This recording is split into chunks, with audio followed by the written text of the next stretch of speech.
बच्चों, आज के इस कार्यक्रम में आप ही लोगों पर फोकस करके मैं थोड़ी बहुत कुछ बातों को बताना चाहूँगा और ये समझाने का प्रयत्न करूँगा कि हमारे देश की मिट्टी में इतनी ऊर्जा है, इतनी ताकत है, हमारे देश में इस तरह का संस्कार है कि आपके पास लाख असुविधाएं हों, फिर भी अगर आप में चाहत है, आप में कुछ करने की चाहत है, तो आप कुछ भी कर सकते हैं। उदाहरण के लिए मैं एक दो सच्ची कहानियों से अपनी बातों को आपके सामने रखने का प्रयास करूंगा।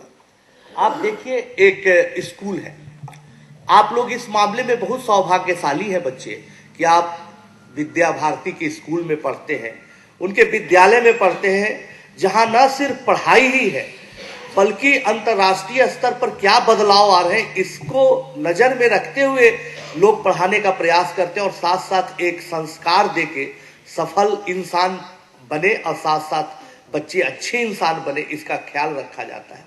लेकिन इन जनरल देखा जाए तो हमारे जितने सरकारी स्कूल हैं जो स्टेट गवर्नमेंट के द्वारा चलाए जा रहे हैं, लगभग इसी हालात में है। मैं एक बिहार के एक ऐसे स्कूल की बात कर रहा हूं जहां पर खिड़की दरवाजे नहीं हैं, चोरी हो चुके हैं, शिक्षक नहीं आते हैं। उसी स्कूल में संतोष पढ़ता है।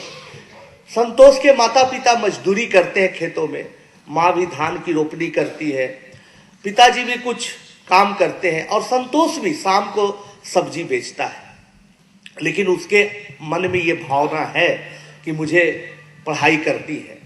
उनके माता पिता भी चाहते हैं बच्चों को पढ़ाए, लेकिन स्कूल की हालात ऐसी है कि वो नहीं पढ़ पाता है। स्वाध्याय द्वारा अपने ही मेहनत करके सेल्फ स्टडी के माध्यम से मेहनत करते करते 10th पास करता है संतोष। 10th पास करने के बाद उसकी इच्छा बलवती होती है कि जीवन में आगे बढ़ा जाए। कैसे बढ़ा जाए, क्या बढ़ा जाए? कुछ गांव के लोग बताते हैं कि तुम्हें इंजीनियर बनना चाहिए, मैथमेटिक्स में तुम्हारा अच्छी पकड़ है, तुम्हारी पकड़ गणित में बहुत अच्छी है। पटना जाता है शहर पे, कई कोचिंग सेंटर्स है, वहां घूमता है, टहलता है, पूछता है, लेकिन कहीं कोई आसरा नहीं मिलता है। अंत में उसे हमारे प्रोग्राम के बारे में, सुपर 30 के बारे में जानकारी मिलती है और संतोष हमारे पास आता है। 2 साल संतोष बहुत कठोर परिश्रम करता है, दिन रात एक कर देता है और इतना बढ़िया परफॉर्मेंस करता है कि जब आईआईटी का रिजल्ट 2 साल के बाद आता है तो उसका लिस्ट में नाम होता है और वो आईआईटी खड़गपुर के लिए सिलेक्ट हो जाता है। आप देखिएगा कि इनकी माता जी कितनी खुश है।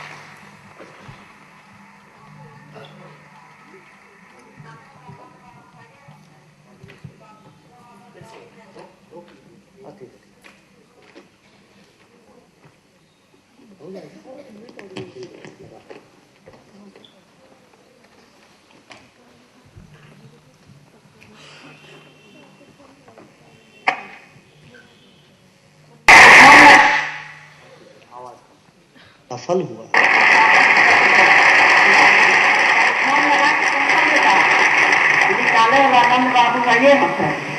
सब कुछ से मदद नहीं देना तो बेटा हम खान पर हम पहुँचली, बहुत खुशी के बात है। लड़का हमारे निकल गए, गरीब के लड़का।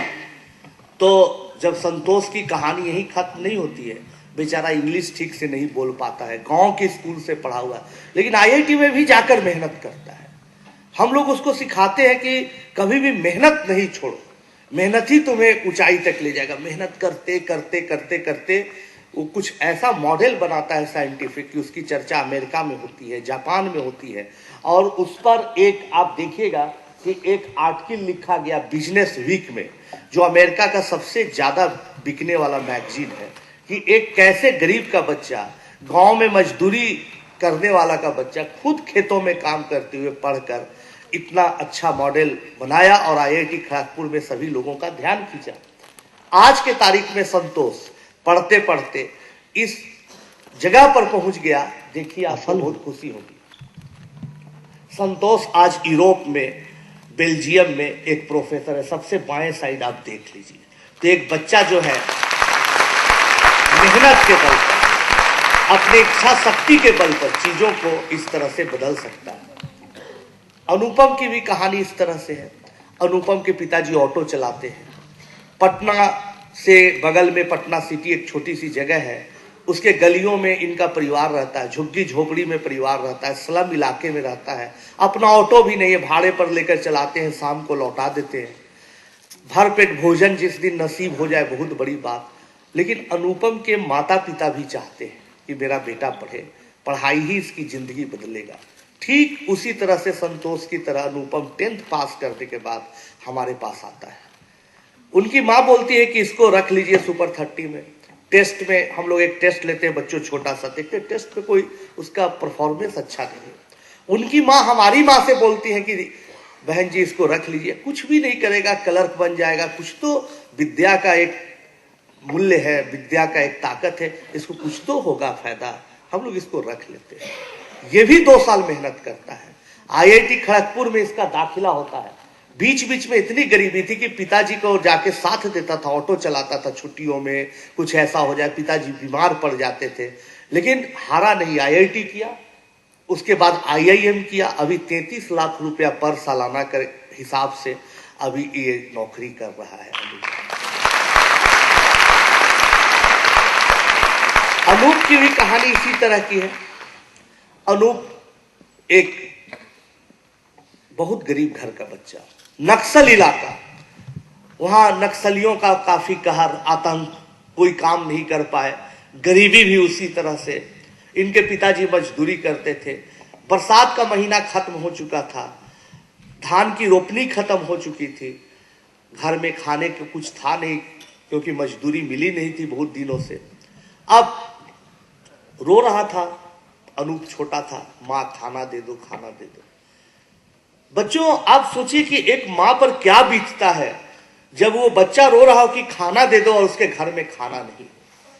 लेकिन माँ भी रोने लगी। पिताजी बाहर ड्योरी में बैठे हुए थे बरामदे में। उनको लगा कि अच्छा ठीक है, ऐसा करो कि तुम लकड़ी जलाओ, अंगीठी जलाओ और उस पर गर्म पानी करो। जब तक पानी खौलेगा, अधन में तैयार होगा, तब तक हम कहीं से गांव से उधार चावल मांग के ले आएंगे।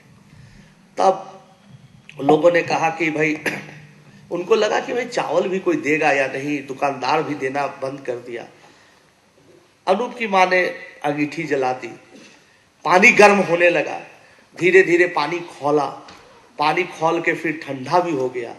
रात गुजर गई, उसके पिताजी गरीबी से घर छोड़ के चले गए, फिर वापस कभी नहीं आए। अब बेचारा अनूप छोटा, उसकी माँ थानों में जाके खोजा, नक्सलियों से बात की, कहीं कोई पता नहीं। सब लोगों ने दुर्व्यवहार किया।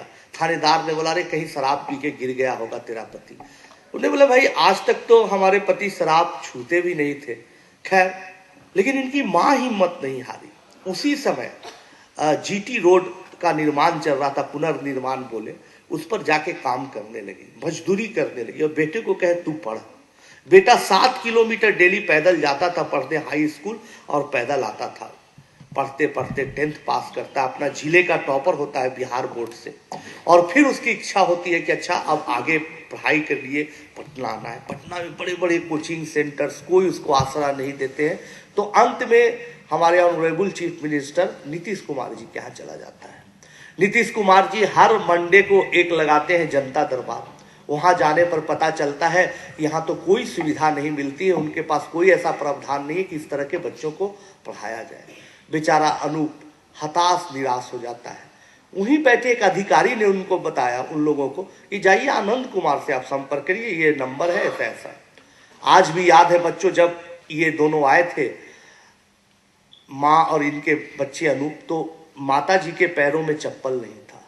मई का महीना था, पूरा धूप, जलता हुआ सड़क, फिर भी ये बेचारे ऐसे ही आए थे। हमने पूछा कि भाई कितने दिनों से पटना में हैं आप? पूरी कहानी सुनने के बाद पूछा तो बाबू 3-4 दिन से। हम कि रहते कहाँ हैं आप? तो रेलवे स्टेशन पर प्लेटफॉर्म पर सो जाते हैं बाबू, और दिन रात हम लोग यही खोजते रहते कि कोई पढ़ा दे। देखो बच्चों, आज हमारे देश में पूरी व्यवस्था कैसी है कि जिसके पास अमीर के पास 5 स्टार जैसा